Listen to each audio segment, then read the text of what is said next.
harga diri orang Papua dilantik dalam tenda. Ini ibu kota negara, macam-macam, tidak ada gedung-gedung mewah. Ini yang kasih emas, yang kasih segala sesuatu, dilantik dalam tenda ini. Peresmian 3 provinsi dan pelantikan PJ Gubernur DOB di dalam tenda pertanda Papua darurat. Rumah tenda adalah rumah sementara atau rumah darurat. Peresmian 3 provinsi dan pelantikan ketiga penjabat Gubernur DOB yaitu Papua Selatan, Apollo Sapanvo, Papua Tengah, Ripka Haluk, dan Papua Pegunungan, Nikolaus Kondomo, digelar di dalam rumah tenda biru abu-abu pada tanggal 11 November 2022 di Jakarta. Tenda itu dipasang di depan kantor Menteri Dalam Negeri. Apa makna di balik rumah tenda biru abu-abu ini? Pertama, DOB pemekaran provinsi di tanah Papua adalah politik pendudukan, bukan kemauan baik dari Jakarta untuk membangun Papua. Kedua, DOB pemekaran provinsi di tanah Papua adalah langkah paling efektif untuk penguasaan tanah dan kekayaan alam lainnya. Ketiga, DOB pemekaran provinsi di tanah Papua untuk mempersempit ruang gerak kombatan TPNOPM dan aktivis HAM untuk berjuang keadilan karena struktural TNI Polri akan dimekarkan di DOB yang baru dibentuk. Keempat, DOB pemekaran provinsi di tanah Papua membuka arus migran dari luar Papua sehingga masyarakat pribumi akan tersisih, termarginalisasi, terdepopulasi, minoritasi, termiskin dan terancam musnah. Kelima, peresmian 3 provinsi baru dan pelantikan 3 PJ Gubernur di dalam tenda sebagai bentuk penghinaan kepada martabat orang asli Papua. Ironis memang, di Jakarta ada banyak gedung bertingkat-tingkat, tetapi pejabat gubernur yang adalah perpanjangan tangan pemerintah pusat dilantik dalam tenda darurat. Keenam, rumah tenda adalah rumah sementara atau rumah darurat sehingga ini pertanda bahwa tanah Papua sedang dalam keadaan darurat, sehingga terkesan ketiga PJ Gubernur itu menangani masalah Papua yang sedang darurat itu.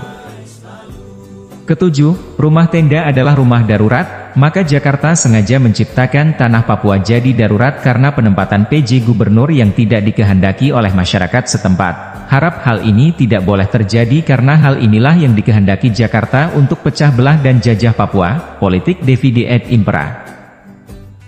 Kedelapan, peresmian 3 provinsi baru dan pelantikan 3 PJ Gubernur DOB pemekaran ini dilakukan tanpa ada keputusan Presiden, Kepres, sehingga rumah tenda darurat itu pertanda bahwa dahulukan kepentingan politik, sementara hukum administrasi menyusul, artinya tergesa-gesa hanya untuk kejar target.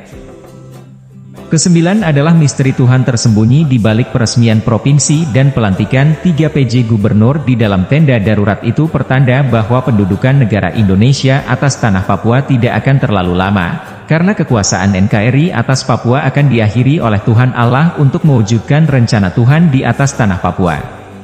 Dan masih ada makna lain di balik tenda biru abu-abu itu. Hari-hari belakangan ini media-media cetak manual maupun online di tanah Papua diramaikan dengan politik peresmian 3 provinsi baru dan pelantikan 3 penjabat gubernur di 3 provinsi baru di tanah Papua. Ada pro dan kontra. Ada pula yang malas tahu. Kita harus pahami bahwa DOB pemekaran untuk sejahterakan para oligarki yaitu para pejabat, tetapi pada akhirnya mereka juga akan mati secara tidak wajar dibunuh oleh kaki tangan NKRI seperti para pendahulu mereka di tanah Papua.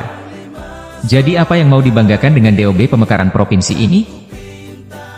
Kumpulkan harta, jabatan, wanita, pria idaman itu tak ada yang abadi, ini bersifat fana, tiada yang kekal.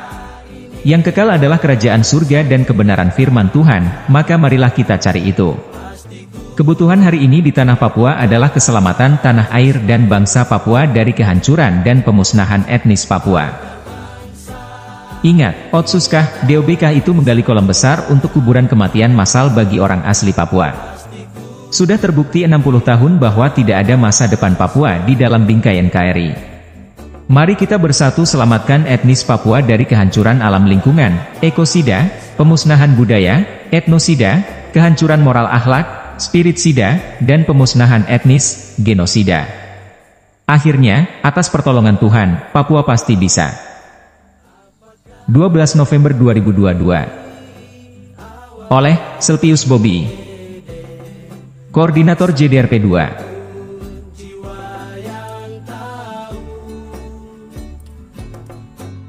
Apakah tanah ini akhirnya neraka? Tak satu pun jiwa